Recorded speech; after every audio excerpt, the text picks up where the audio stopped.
Hey, good Sunday. How you doing? Happy Sunday. Happy Sunday to you.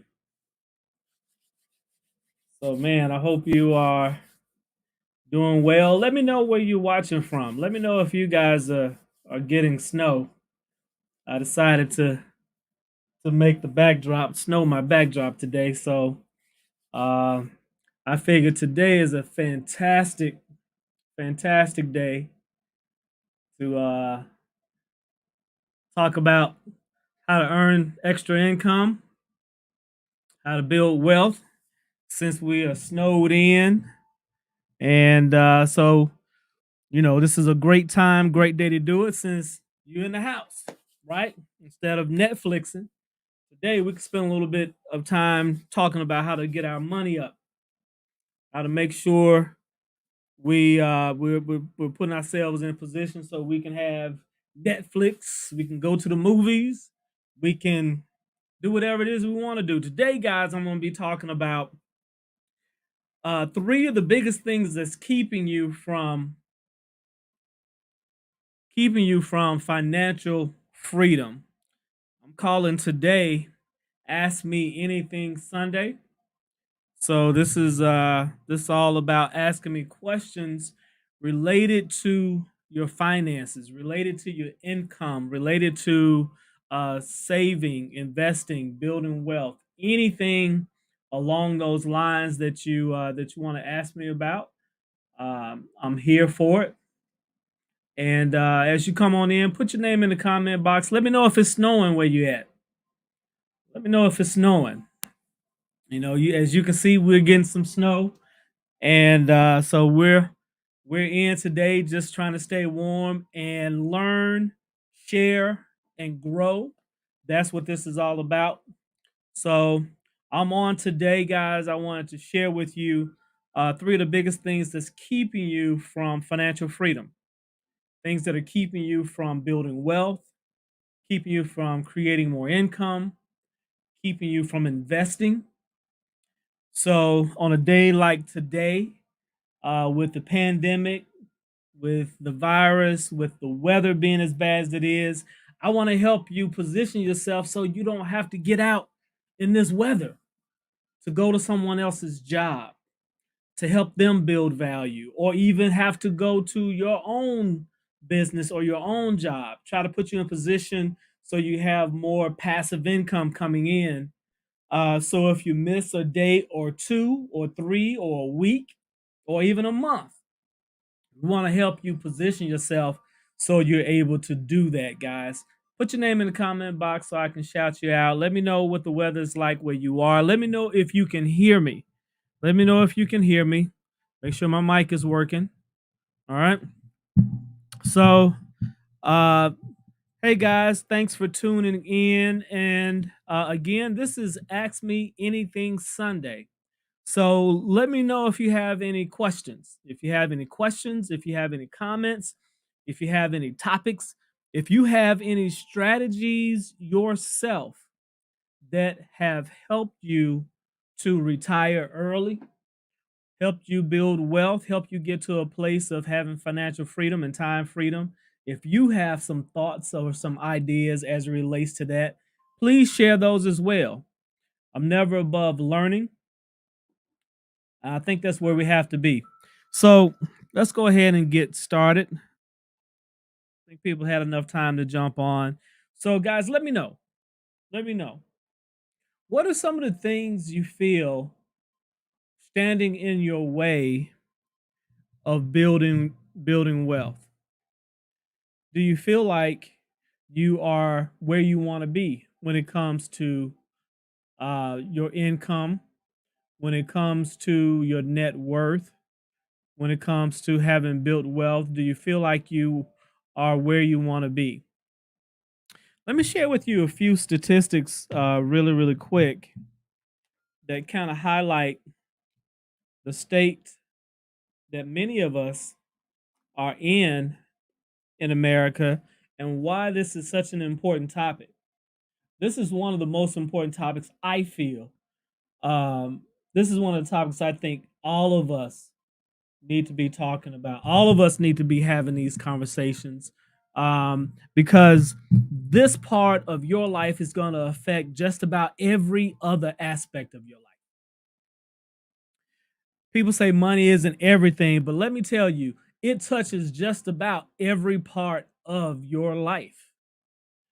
And when money is flowing well, when you have saved, when you have invested, when you have built your net worth, I can tell you life gets a whole lot easier when you're in that position. So let me just share with you a couple of quick um, numbers with you, just to kind of give you a taste of what's going on in America. Now, this may not be you, and I hope that it isn't you, but if it is, I want to let you know that there's light at the end of the tunnel, and that these things can dramatically change for you if you are currently in this position. So, number one, first, the median income for households in the US is $41,900.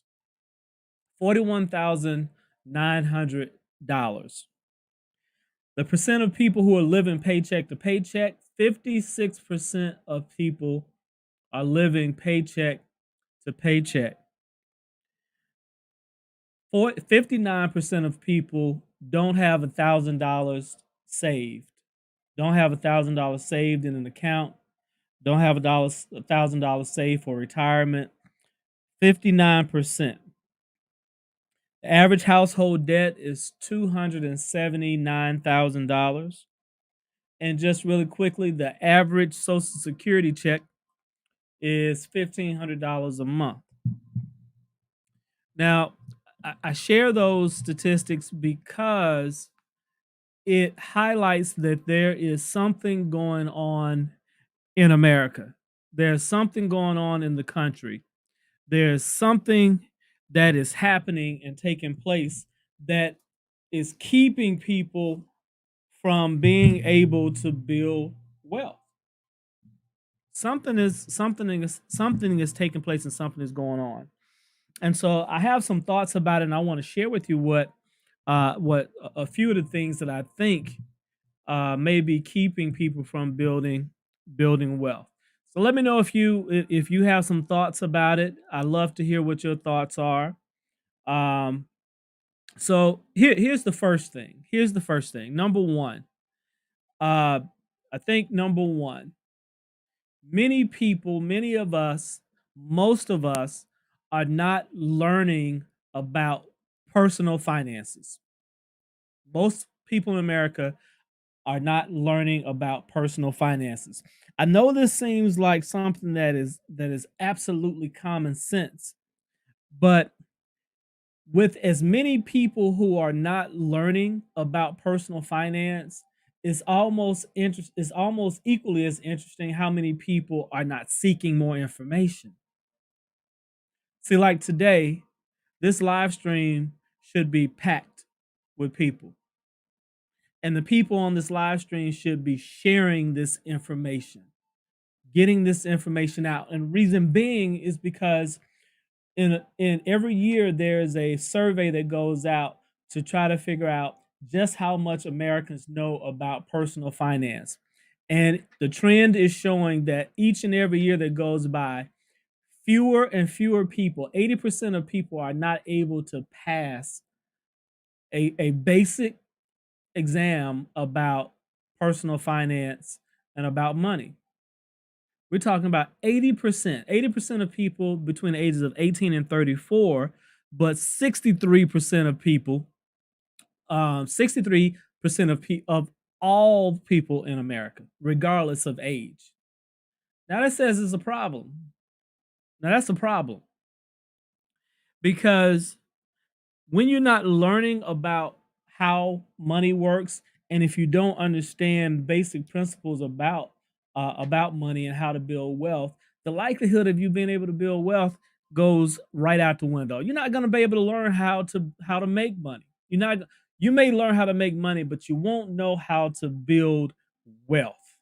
You won't know how to build your net worth, and let alone generational wealth. You can forget about that.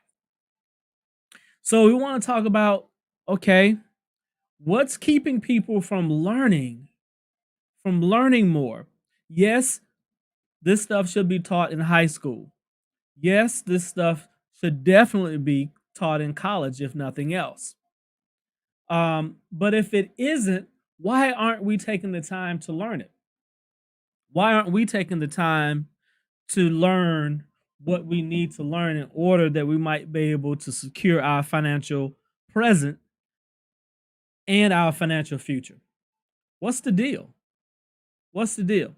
So number one challenge that we have that's keeping us that keeps most of us from having financial freedom is we're not learning about how these things work.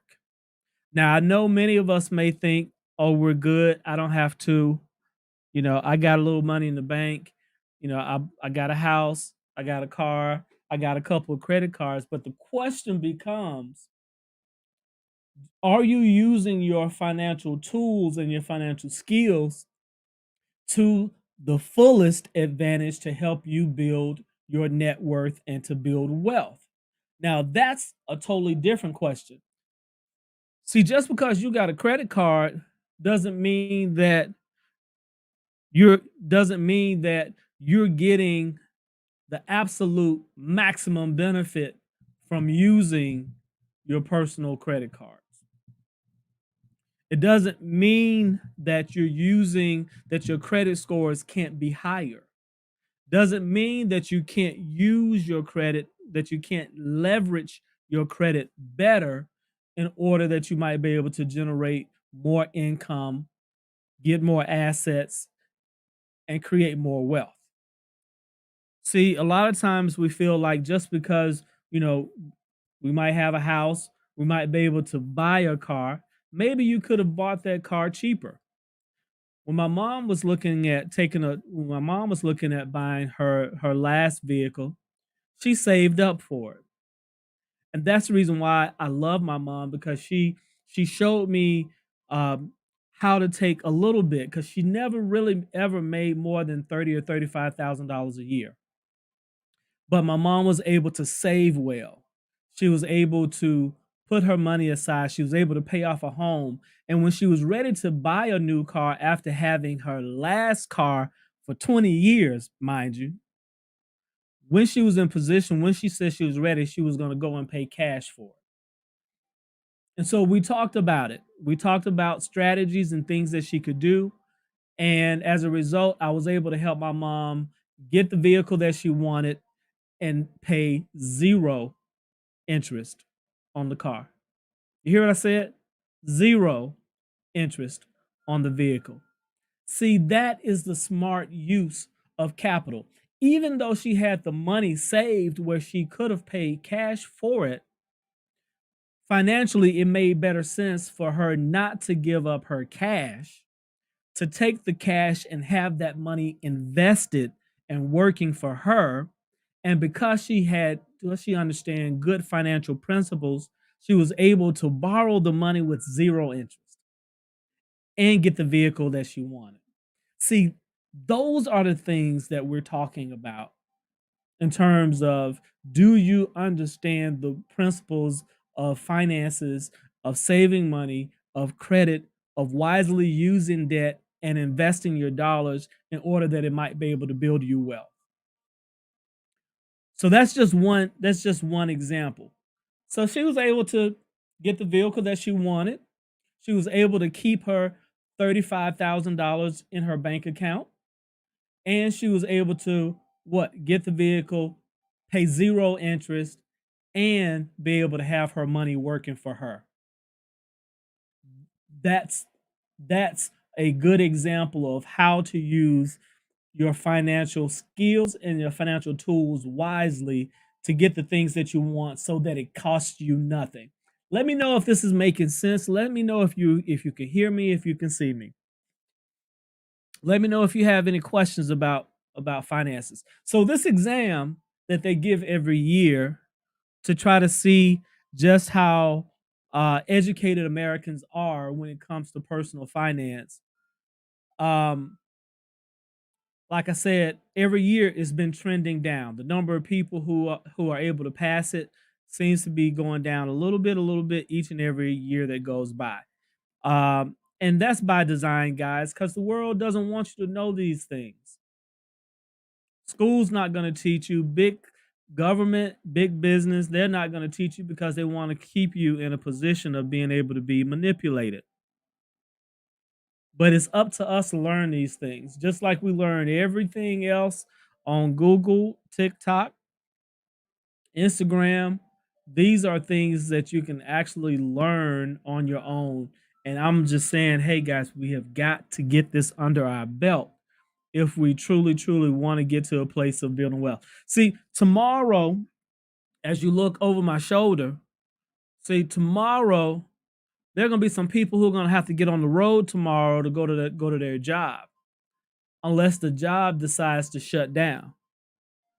They're going to have to go out here to risk life and limb to get on the roads to go to work because they haven't positioned themselves to say, hey, if I decide not to go into work today, I'm good. I'm good. I'm good, nephew.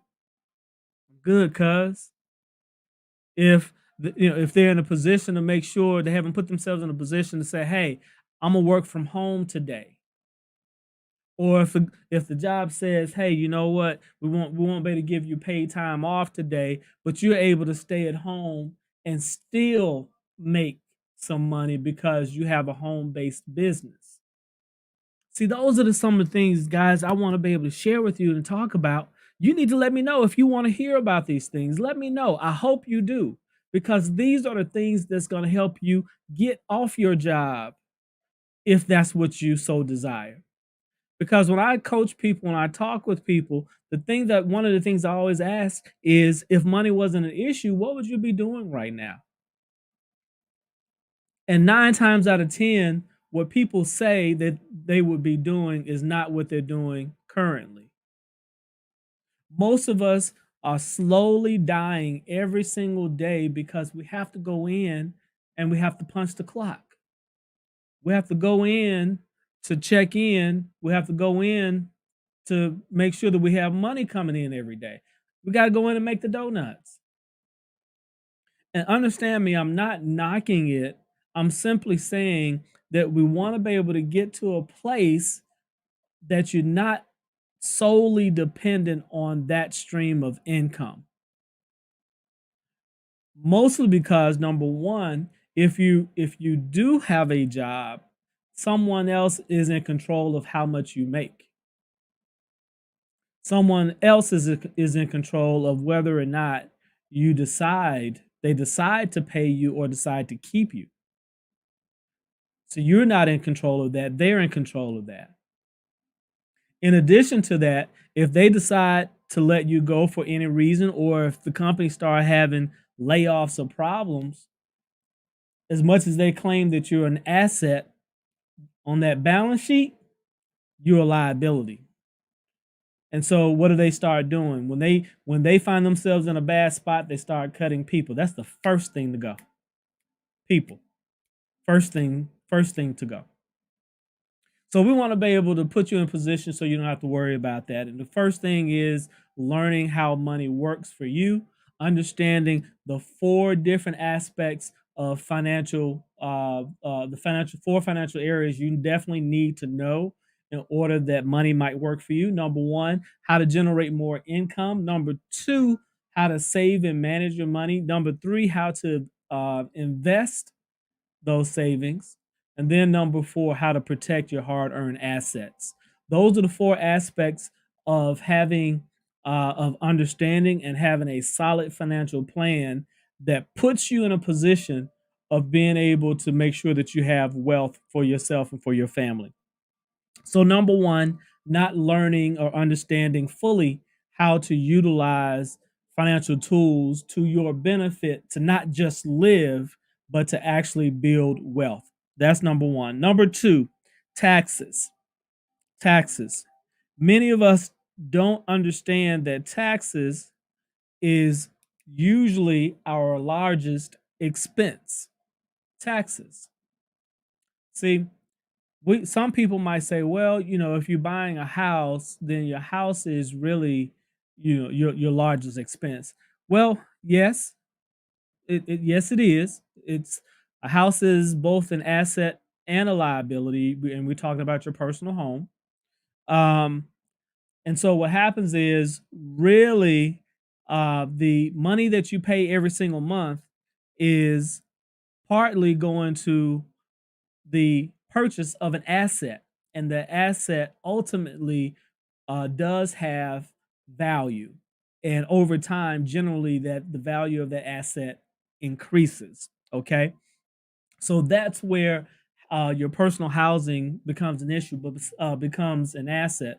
But besides that, your expenses on taxes is a hidden expense that many people don't take the time to understand and learn how to eliminate legally as much taxes as you possibly can.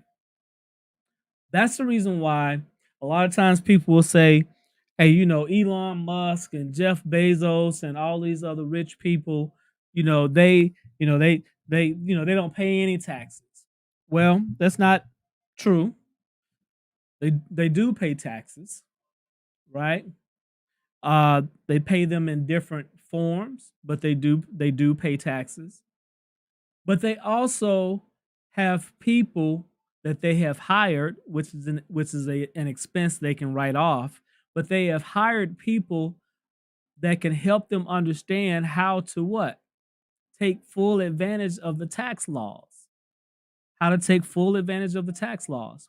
And in addition to that, in some cases, they're able to pay people to lobby government to have tax laws written in their favor. See, that's how the rich and the wealthy continue to stay wealthy. They understand the importance of taking their money and using it wisely to their advantage. But you don't have to be a billionaire to do some of the same things. You can take advantage of some of these opportunities right where you are. You just have to first start what? Learning and understanding how this part of the game works. That's the reason why I always say everyone must have a home-based business. Everybody. And the reason being, number one, you're able to what? Generate some additional income. That's obvious. But then number two, it puts you in a position so you're able to write off some of the expenses that you're already incurring, expenses that you're already writing off, that you're already paying for anyway. It allows you to write some of these household expenses off. You're able to write off your vehicle if you use your vehicle in your business or a portion of your vehicle. You're able to write off your rent, light, gas, water, internet, cell phone, right? These expenses that you're already going to pay. So your meals for businesses, trips when those trips are related to business. You understand me? You hear what I'm saying? So, guys, we have to get to a place of how do we begin to use financial information to benefit us, particularly for taxes. So now, if you're able to write off your taxes, right? Write off some of these expenses so you can reduce your tax liability. What does that do? It puts more money in your pocket. More money in your pocket that can be used for what I'm going to talk about next. Number three, that can be used for saving and investing and not spending. See, the third thing that keeps us from having financial freedom is we we spend too much and we're not saving. We spend too much and we're not saving. See, the truth is when I tell people this, they kind of look at me a little sideways. But guess what? Most of us, nearly everyone on this live stream, everybody I'm talking to, all of you are millionaires. All of you are millionaires. You see, the average person works from 25 to 65. Okay? 25 to 65. So that's roughly at least 40 years. So if you make just $25,000 a year for 40 years, that's $1,000,000. And I can assure you that everybody on this live stream makes at least $25,000 a year. And if you do that for 25 years, we're talking about $1,000,000. That's $1,000,000 that you're going to touch in your lifetime. Like I said, most people are millionaires. Number two, if you wind up averaging $50,000 a year, averaging, guess what? That puts you at $2,000,000. That puts you at $2,000,000, right? So that's the reason why I say everybody who's listening to me is a millionaire. The question becomes, what did you do with the million that you got? What did you do with the million plus that you earned or that you're going to earn? What did you do with the 2 million plus that you're going to earn over your lifetime? Did you spend it or did you save it?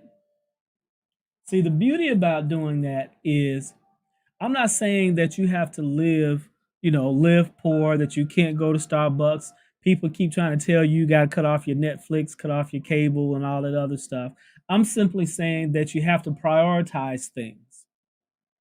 So if spending becomes the first thing that you always do, guys, let me know if this is making sense. Put in the comment box. Let me know if this is making sense. Let me know if this is making sense. Number one, like I said, the one thing that keeps us is we're not taking the time to learn. We're not taking the time to learn how finances work and how they can work better in our financial situation. Number two, I said we're not learning how to eliminate and reduce our taxes. Number two. And number three, we have our spending and savings in the wrong order. Let me know if this is making sense. Comment in the comment box, okay? So what happens is I'll give you a good example. I did this example the other day. And I said too many times we have a consumer attitude to our money and to our life instead of a investor attitude. And here's one example that I use. The first iPhone came out in 2007. The first iPhone came out in 2007. The most expensive iPhone was $599 and it came out in 2007. Okay? Now, at that time, the stock price for Apple, the company, was $3.80. $3.80. Okay? $3.80. We're going to round it up to $4 just for easy math. All right? So that means if we are a consumer, if we have a consumer mindset about life and what we do and about our finances, then most people are going to buy the phone. Most people will shell out the $600, buy the phone, they'll get the gadget, and then all their friends will ooh and ah. They'll be all excited about it. They'll be on it. They'll be having fun. They'll be playing games, right? They'll be doing whatever it is that they do. Okay? But the investor says, hey, I tell you what, the iPhone is just coming out. It's $600. I'm going to skip buying the iPhone for right now. For right now. Notice what I said, for right now. So they say, I'm going to take that $600, okay, and then I'm going to buy some Apple stock. So if that was the case, back then, that means you would have and if you bought $600 of stock, Apple stock, you would have had 150 shares of Apple stock. Okay. Now that's it. The next, let's say for in next year, 2008, when the next model come out, because you know how Apple does, they come out every single year with something new to do what? Get you to spend some more money. That's how they work, right? So let's say in 2007 you decided not to buy the iPhone, but in 2008 you did. But in 2007, that $600 that you spent and bought stock for, all you did was just let it sit. You did nothing else. You just let it ride. Today, in 2022, I just checked on it the other day. The Apple stock price, one share of Apple. Now let me back up. Let me back up. Something happened, something funny happened along the way. Between 2007 and now, two things happened. What's called a stock split. A stock split. Let me explain what that is. Sometimes when the stock price gets a little too high, the price of a stock gets a little too high, the company will say, "Hey, we need to do something to bring down the price of the stock." Now, of course, you don't want to ruin your stock price. So sometimes what they do is they'll say, "Okay, I tell you what. If you have, say for instance, you have one share of stock and it was $1. If you do a stock split, we say one stock for every one stock you have. In this case, you would now have two shares of stock, but the price would be cut in half. So now you will have two shares of stock, but each one would be worth 50 cents. The total is still $1. All right. All right. Okay. All right. So I hope that I understand it. So what happened was a couple of times the stock price, they said, hey, for every share that you have, this one time they said we're going to give you 4 shares of stock. And then there was another time they said for every one share that you have, we're going to give you 7 shares of stock. That happened in Apple's history. So what I am getting to is this: that 150 shares that you started out with in 2007, today you would have 4,400 shares of stock today. Each one worth, instead of $3.80, each one would be worth $175 a share. That means that $600 that you invested in 2007 in Apple, instead of buying the Apple phone, would now be worth $772,000. That's what I'm saying, guys. That's the difference between how certain people get wealthy and other people do not. It isn't something that was out of reach for somebody. It was only because the person was thinking from a consumer mindset. The person was saying, "Yo, dog, I got to get that iPhone." Is this making sense? Is this making sense, guys? Let me know if you can hear me. So it isn't, like I said, it isn't because the person didn't have the $600. It's because they just decided to do something different. They decide to use it like most consumers do. They decide to spend it to buy the gadget, to buy the iPhone. And because they did that, all they got now is a what? An old ass iPhone. But for the person who said, "Yo, I see what's going on. I see what's happening. I like what's happening. I really want the iPhone and I like where this thing is going. So if that person had said, "Hey, what I'm going to do is I'm going to take my $600 instead of buying the iPhone right now, I'm just going to go ahead and invest it. And that's it. That's all I'm going to do." And if they had taken that $600 instead of buying the iPhone in 2007, if they just bought Apple stock and held it and did nothing else, went on about their life, they would have $772,000 sitting in an account right now. So, not saving and spending all the time keeps you from being in a position of being able to invest your money.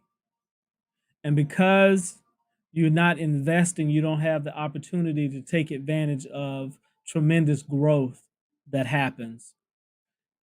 If you had just taken that $600 and put it in just about anything, right, in the stock market back in 2007, today you would be far you would be far wealthier than the iPhone that you bought. So those are the three things that really keep you from building building wealth. And so I really want to encourage you guys. I want you to reach out and I want you to start thinking a little bit differently. I want you to start taking your time to learn how this how all this works. Okay? And I'm going to put something in the comment box here. I have a free financial assessment, self-assessment that you can take. Takes about 4 minutes. On a snowy day like today, this would be an awesome thing to do. And you can get a better understanding of where you are in your finances by taking this assessment. Okay, and once you do it, it'll help you better understand. Okay, am I where I need to be in my finances? Do I am I positioning myself where I need to be in order to build wealth for myself, for my family, and for future generations? And then that'll obviously get you on my email list. I have a training that's coming up where I'm going to walk you through. It's going to be a 7 module training where I'll walk you through the 4 areas you need to know, the 4 areas you need to have in your financial plan in order to build wealth. So I'm going to have a training that's going to walk you through step by step how to build wealth, how to dramatically change your income, your financial position, your assets in 2022. Okay. But the first step is go to alexbjones.com/fitness. Take advantage of this free self assessment and then be on the lookout for additional information that I send that I'm going to be sending about how to create a powerful um, financial plan for yourself to create financial freedom, even if you're starting from scratch. Okay, all right. So hey, happy Sunday, guys. I hope you are again staying warm, that you are taking advantage of this weather. Feel free to send me an inbox or email or DM. Um, and ask me anything you want to ask me as it relates to finances, and I'll be sure to get back to you and sure to help. Okay. All right. Take care. God bless. Stay warm, guys. Stay safe. We'll see you next time. Take care.